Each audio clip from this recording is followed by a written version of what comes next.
What's going on, Sabercats? Welcome to a very special episode of CVTV. I'm Kaylin. And I'm James, and we have a great show for y'all today. There are many great clubs within Castleview's community, one of them being the Creative Writing Club. Mackenzie and Alicia take a closer look at this community. An introduction to the writing club, it's not some club where we all sit around and we type like old men on keyboards and typewriters. No, the goal of the club is to bring young writers who want to see themselves as future authors or who want to pursue the creative arts in general. It gives them a place where they can work with other like-minded individuals and just generally connect with other people who hopefully they create lasting friendships with and they become maybe even future partner authors. But the club to me is really just about friendship and like hanging out and writing. And that's what I hope creative writing is for people. I hope creative writing is kind of like a writing challenge for people, is to go in there, make friends, and learn maybe new ways of writing and learn new ways to like interact with like you and your story and your characters. And I just really hope people like join the club and see how fun writing is, because me personally, I actually didn't write much before I joined the club. We would like to create a literary magazine with the goal of having students outside the club and inside the club being able to send in their work. So let's say that you wrote a story about a dragon in a faraway land and now you want other people to be able to read that. Well, you would send it to the literary magazine, and then from there we would review it, and if it meets our criteria, that being it's appropriate, it's got good writing, you didn't just write like some kindergarten mumbo jumbo, then it would be included in the literary magazine, hopefully, and then you would be able to show your mom, be like, look, Mom, I wrote something. It actually got into the literary magazine. I just think the club is a space for everyone to just be themselves and write whatever they see fit. If I had to say anything, I would say give Creative Writing Club a chance, and if you're interested in creative writing, then stop by. We meet every Monday after school, and we meet the first Thursday of every month in the mornings. We're pretty cool. You should join us, and we support everyone, even if all you have written is just 2 words on a single doc. If you're interested, check out the Creative Writing Club in Miss Anderson's room in VPA after school on Mondays.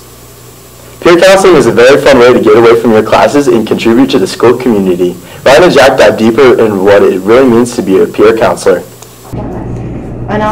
So to be a peer counselor, you need to talk to your counselor and apply. And what the program is basically you come in when you're registered for peer counseling. You come in during that class period, and you do all sorts of things, like sometimes you'll be running passes to students, and sometimes you will be working with your fellow peers. So the peer counseling program started because some counselors saw that they needed support and that students learn better from other students. What we hope for it to become is something where if a counselor is unavailable, if a student needs a break, if a student needs to go for a walk, if a student needs anything, that their peers are available to support them as well as adults. The peer counseling program is, I would just say, like a nice little way to help out on the school, and you get to be in the shoes of a counselor, handing out passes, and you get to see other people in the school and other classes that you may not have seen before. I would definitely recommend it if you're very social and willing to interact with other people, especially teachers, or if anyone comes into the office. I guess the most important part would be to give other people their passes on time, because it's always a bit of a letdown when you go to that class and they're not there because they're sick or whatever other reason, or you go to their room and the room's just locked altogether. If you are curious about what it takes to be a peer counselor, go to the counseling office and talk to Miss Isaac to set up a meeting with your counselor.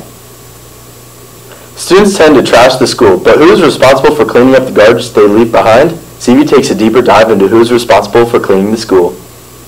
So on one day of school, we will fill up just about 2 dumpsters. And those are, I think they're 20-yard dumpsters back there. So the 3 dumpsters out back, we will fill up 2 of them a day, and we get our trash, we get those dumpsters dumped every single day. So that would be me and my team. We are responsible essentially for the building and the entire grounds as well.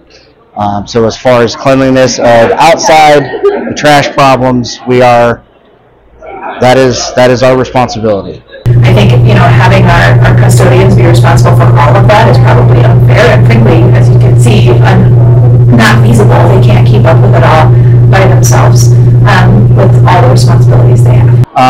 Walking down the hall, somebody decides to, drop their lunch, kick the soda down the hall, stick the gum to the wall, kick the orange all the way down the hall, and we'll ask them, hey, you pick that up? Nah, that's your job. And they just keep walking. I'm like, that's not how to go through life. I don't think that there's a single student who is maliciously trying to make a mess, right? I don't think anybody has that intention. I think people make mistakes. I think people are, careless sometimes and drop things and don't pick them back up because they're in a hurry or whatever. So again, I don't think there's any students who are actively trying to make a mess of our parking lots or our grounds. Teachers and staff, I think their responsibility would be to, if they see students making a mess, to hold them accountable to helping clean that up. And then I think there's probably potential, like maybe in advisements or some of our clubs and activities and our leadership organizations, to organize volunteers to come do campus cleanup. Just have more respect for a place that you essentially spend 8 hours a day for, 12 years? From kindergarten on? Have some respect in the building that you're at. My hope is that all of our students, all SaberCats, are proud of Castleview and proud of the school that they go to. And when we're proud of where we are and the community that we're a part of, we're more likely to take care of it. We're more likely to, even if we see a piece of trash that wasn't ours put there, that we would bend over and pick it up and throw it away. For it to be a daily thing.